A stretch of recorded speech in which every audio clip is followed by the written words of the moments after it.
Last year, Napoli finished 10th in Serie A. Everybody thought, this is the end for Napoli. Their championship the year before was just a fluke. But man, that team had quality. Spalletti's side with Kvaratskhelia, Osimhen, and Politano, they were playing some great football. They deserved that title. And after that, what happened? Welcome to No Ball IQ. In this video, we are going to talk about Napoli, the defending Serie A champion, and maybe they might as well win again. To start off, hats off to Conte, man. The guy is a quality manager. When it comes to Conte, you all know, he goes to Chelsea, wins a title, at Juventus, wins titles, at Inter, wins a title. In fact, he's the first manager in history to win Serie A with 3 different teams.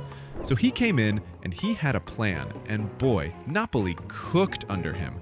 And man, it turned into an all-time battle last season, 2024-25.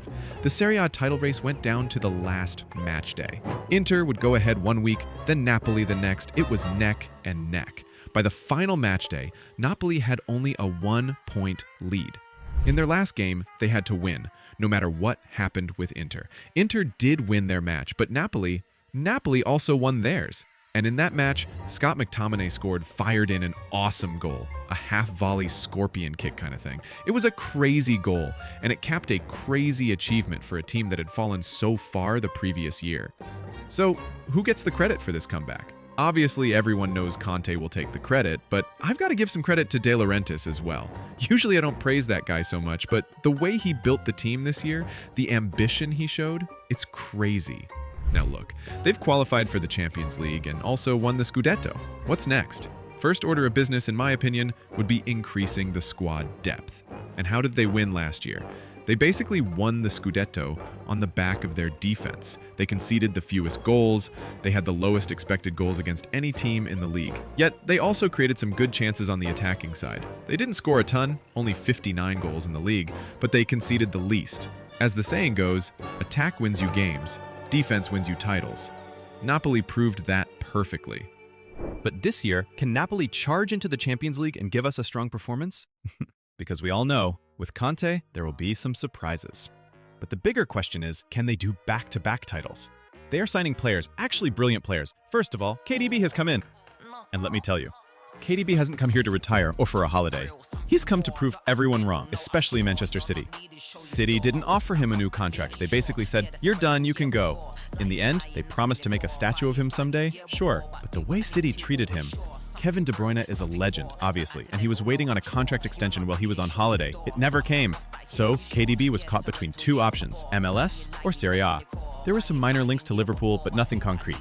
When Conte called KDB, explained the project to him, KDB said, all right, this is another chance, we'll play in Europe again. And I think this team is looking really good. Apart from KDB, Napoli have made a few other top signings.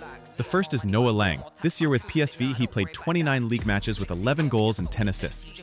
Overall, in 44 matches across competitions, this winger provided 26 goal contributions, goals plus assists.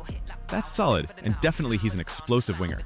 Then, to add something from last year, David Neres caught fire for a short time, but then he got injured, which hurt Napoli, remember, when Kvaratskhelia had left. They needed a replacement for Kvara, so they signed Noah Lang, who is a pretty complete baller.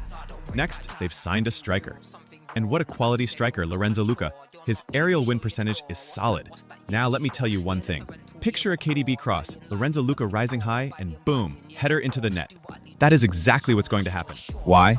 Because you'll have Lorenzo Luca making runs, McTominay making runs, and behind them, who's there?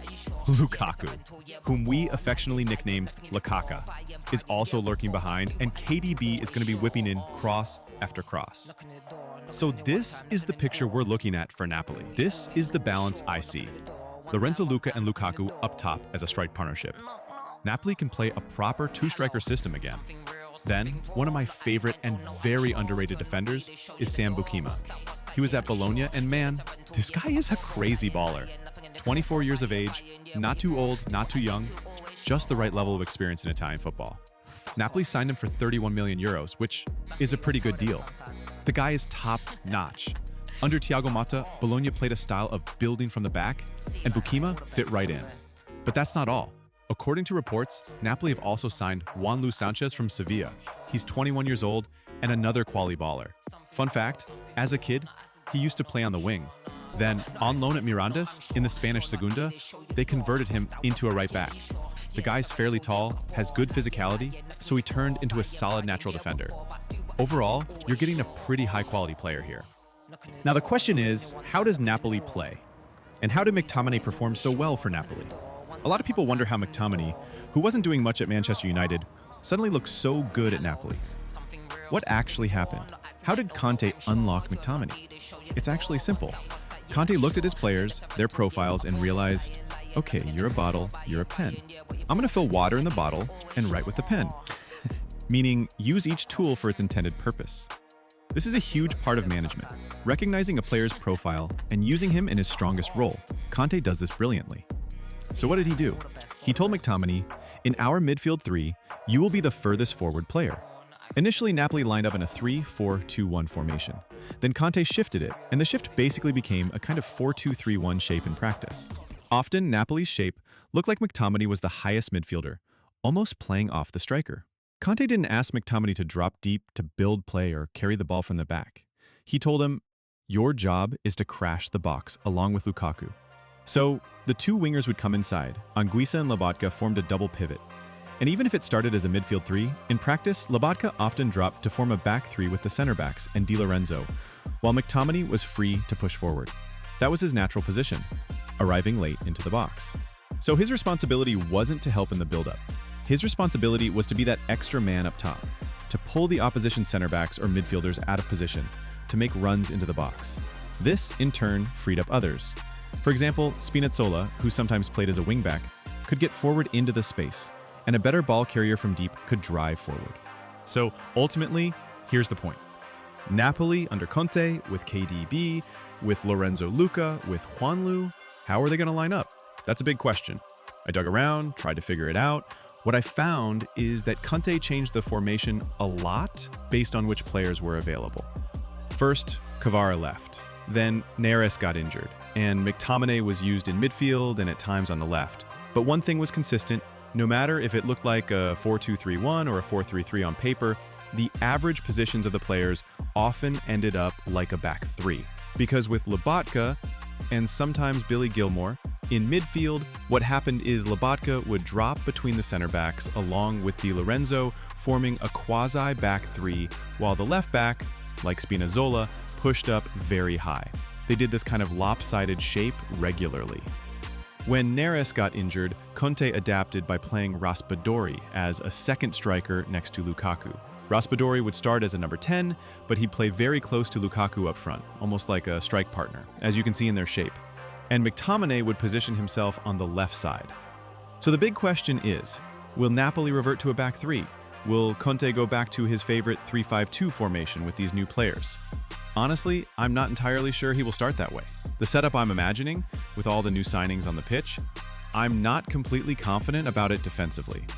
But let's talk it through, because it is a way to get all your best players on the field. So imagine a formation that fits in Bakema, Noah Lang, KDB, and Lorenzo Luca together. If you want to field all your top guys, Conte might do the 3-5-2 or something different, we'll see. Now, you might say, can KDB play on the far right wing? He's not a right winger. True, but hear me out. My thought process with KDB on the right. If you've watched him at City in the last couple years, Kevin often drifted out wide, either to the right flank or sometimes to the left, near the touchline to deliver those trademark swinging crosses. Obviously, as he's gotten older, he's not as good at dribbling past players. He's still great with close control and tight spaces, but he adapted his game by moving into wider positions and relying on his vision and crossing. He'd ping those long passes, switches, and early crosses. Another thing, this Napoli team is essentially a transitional team. It's not like they're going to just park in possession, stand around, and say, okay, KDB, keep crossing. It's not going to be static like that. These situations will be in transition, so you need to break quickly. Who can do that? McTominay can. Noah Lang can. Now you might argue, this lineup sounds a bit too open defensively, and I'd agree to an extent. If they lose the ball high up, it could be open. To defend, you'd have Di Lorenzo, Romani, and Bakema dropping back as a 3. A lot will depend on Noah Lang. Can he track back or even play as a wingback when needed? That's a big question, but we have seen McTominay help out a lot in defense, and we know Anguissa is an engine in midfield who covers tons of ground. Here's why I'm okay with KDB being pushed up high. I trust Anguissa to cover for him. Instead of KDB having to sprint all the way back to form a back five while defending, it's not necessary. KDB can stay forward a bit, and Anguissa can drop in to cover the defense. Anguissa can become essentially a fifth defender when they're under pressure, sliding over to protect the wide areas or wherever needed. So if you want KDB's creativity up top, you can defend in a 5-3-2 with Anguissa dropping deep and KDB staying a bit higher for outlets. And if they win the ball in transition, Anguissa, who has more gas in the tank than KDB, can bust a gut to get forward, while KDB can hang back a little and pick his passes. We all know Di Lorenzo also has the freedom to bomb forward a lot. So, we'll have to see if Conte actually goes with this approach, but it's one intriguing possibility. One more tweak for more defensive solidity. Last season, Conte sometimes played Spinazzola as a left wing-back, even though Spinazzola is naturally right-footed, playing on the left. Now, in this new scenario, we could play Juanlu Sanchez in that left wing-back role. He's right-footed too, keeping that inverted flank thing going that Conte seems to like at Napoli. It wouldn't be a huge tactical shift, and Juanlu is even better on the ball in some ways. The guy can dribble, he can stretch the play on that left side, and importantly, he's actually a natural defender now.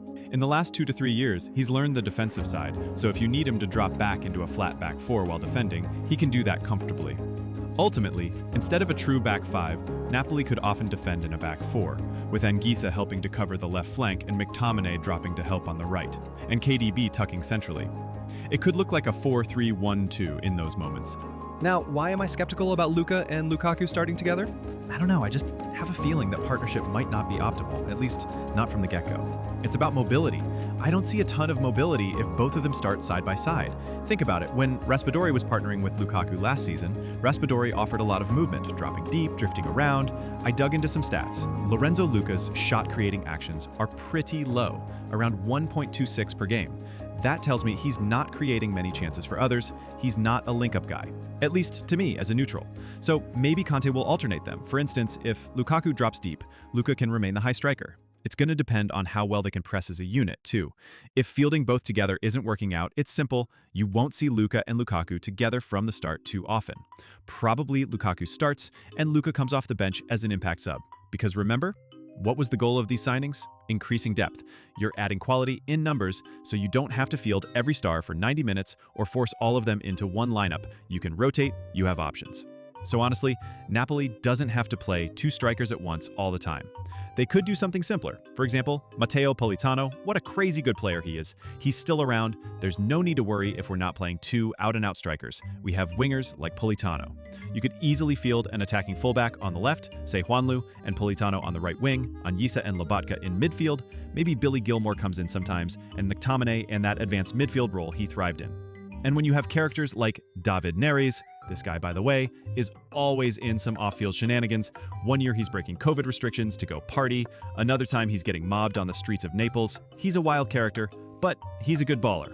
The point is, Napoli has massively improved their depth. And coupled with these quality additions, I think Napoli can absolutely be the favorites for the Scudetto again. Now, to wrap up, we know Serie A has other big guns who can also go for the title race. Teams like Inter, sure, they'll challenge. Milan under Allegri, you never know, they could bounce back. Atalanta, Roma, not writing them off either. But considering the upgrades Napoli have made in terms of signings and Conte being Conte, I'd back Napoli. Conte now has the new players he wanted. It's an upgrade all over. KDB is coming in, and trust me, KDB is coming with a point to prove.